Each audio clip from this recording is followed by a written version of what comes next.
Ensure کیا کہ ہم سیاست سے جو ہمارا حلف ہے اس کے مطابق ہم عمل کریں.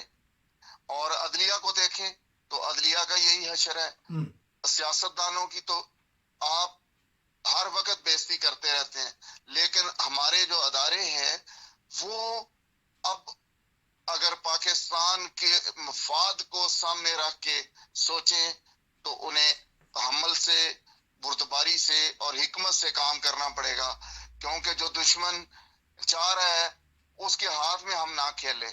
اور باقی جہاں تک آپ نے یہ کہا ہے کہ پاکستان قائد اعظم کا پاکستان ہے، قائد اعظم کے پاکستان کے لیے ہی ہم نے استحکام پاکستان کا جو آبجیکٹو دیا ہے اس کے اندر یہی ہے کہ جو قائد اعظم کا ویژن تھا وہی ہمارا ویژن ہے کہ حقوق سب کے لیے برابر ہوں، میرٹ ہو، عدل و انصاف ہو، اور تمام کے تمام لوگ جب تک اور ادارے سب ان بنیادی اصولوں اور رہنما اصولوں پہ کام نہیں کریں گے اس وقت تک پاکستان میں جو بہتری ہے اس کے آثار میں تو کم از کم نہیں دیکھ رہا، کیونکہ خدا تعالیٰ اس قوم کی حالت نہیں بدلتا جو اپنی حالت خود نہیں بدلتے. اور یہ اقبال نے کہا، یہ قرآن کا بھی فرمان ہے، یہ قدرت کا قانون ہے، کیونکہ میں اس میں جو کچھ ہو رہا ہے اس میں خدا کا قہر اور عذاب دیکھ رہا ہوں، اور جس کی وجہ سے کوئی ادارہ وہ اس کا تقدس قائم نہیں رہا، ان کی عزت برقرار نہیں رہی. اور یہی پاکستان کی سب سے بڑی اس وقت مسئلہ ہے، کیونکہ ہمیں کوئی نہ کوئی ایسا ادارہ چاہیے جو سب کے لیے قابل قبول ہو، جو سب کو انصاف مہیا کرے اور میرٹ کی بات کرے.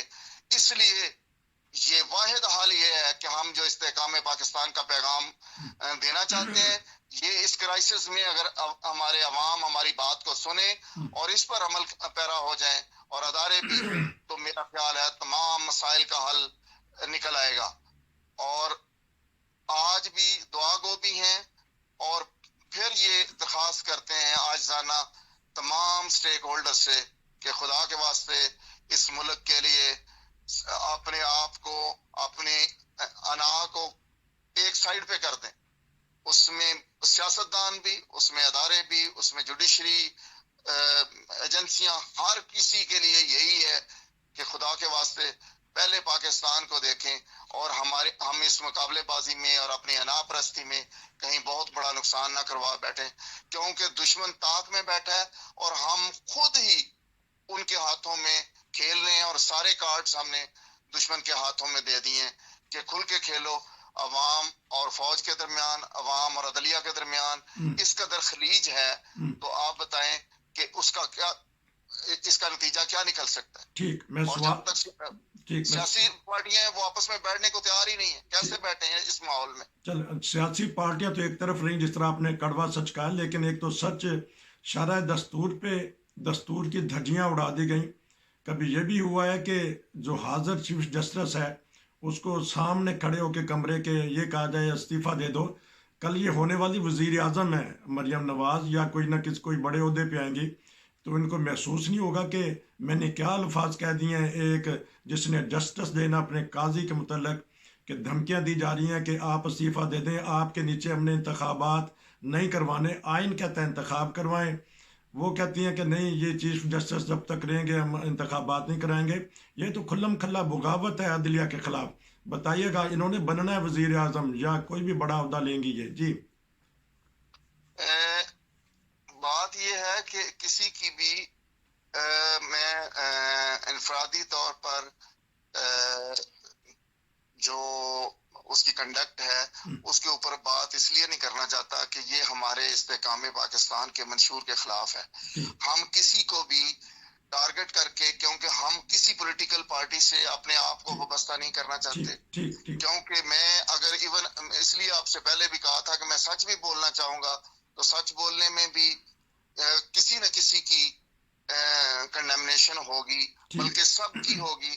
تو تمام لوگ پھر آپ کو کسی نہ کسی طرف شامل کر دیتے ہیں کہ یہ فلاں کے سپورٹر ہیں، یہ ٹھیک وہ ہمارے خلاف بات کر رہے ہیں. چلے تو چیف میں جسٹس کے اوور آل بات متعلق کروں گا چلے چیف کہ جسٹس کے اس وقت متعلق تمام کے جی تمام لوگ، اور جی خاص طور پر ان لوگوں نے جو بازاری زبان استعمال کی ہے، صرف ایک کا نام نہ لیں آپ، ٹھیک وائی اینڈ آر. اور اس کے بعد ہم نے اپنے آپ کو ایکسپوز اس حد تک کر دیا جی کہ حکومت کیا کر رہی ہے. حکومت عدلیہ کے ساتھ خود کروا رہی ہے، اور پھر وہاں پہ جو عدلیہ ہے خود وہ اندر تقسیم ہے، وہ کیا کر رہے ہیں جی بڑے ادب سے احترام کے ساتھ. جو ہمارے سپریم کورٹ ہائیسٹ کورٹ ہے وہاں سے جو وائبز آ رہی ہیں وہ بھی کوئی اچھی وائبز نہیں ہیں. جی تو اس لیے میں اسی پہ آپ سے درخواست کروں گا کہ آپ میرے ساتھ اس دعا میں شامل ہو جائیں کہ پاکستان کی اللہ تعالیٰ حفاظت کرے، آمین اور پاکستان قائم دائم رہے اور شاد باد رہے اور آمین ترقی کرتا رہے. اور ہم سب کو اللہ تعالیٰ، میں اپنے آپ کو بھی اس میں شامل کرتا ہوں، کہ ہمیں ہدایت دے آمین کہ ہم اس ملک کی مسائل کو حل کرنے والے ہوں، مشکلیں بڑھانے والے نہ ہوں. آمین. بڑی زبردست آپ نے دعا کر دی. میں نے صرف اس خبر پہ کہ جو سر عام اب میڈیا پہ چلی ہے کہ دھمکیاں دی جا رہی ہیں، جسٹس کو دھمکیاں دی جا رہی ہیں ایک طرف سے افواج پاکستان کو. بہرحال اس طرح ملک نہیں چلتے، اس طرح تو انارکی پیدا ہوتی ہے. آپ کا بہت شکریہ. یہ تھے بہت ناظرین. انفارچونیٹ ہے، یہ بہت انفارچونیٹ ہے. جی لیکن میں پھر استحکام پاکستان کے میسج کی طرف ہی آؤں گا جی کہ وہ ہے علاج ان تمام بیماریوں کا. بیماریوں کا اللہ اگر تعالیٰ ہمیں عقل دے اور سمجھ دے. اگر استحکام پاکستان کرنا ہے تو آپس میں پیار محبت کا پیغام یہ کہہ رہے ہیں کہ کسی بھی پارٹی کے ساتھ لگاؤ نہیں ہونا چاہیے. لگاؤ ہونا چاہیے تو پاکستان سے اور پاکستان کی عوام سے. یہ تھے ناظرین میرے ساتھ استحکام پاکستان کے اسپوکس پرسن جو خدمات کرتے رہے ہیں، پاکستان میں سروس کرتے رہے ہیں، بڑے درد دل رکھتے ہیں. جب بھی میں نے ان سے بات کی ہے تو یہ بہت ہی کہتے ہیں کہ مجھے دکھ ہو رہا ہے پاکستان کے حالات دیکھ کے.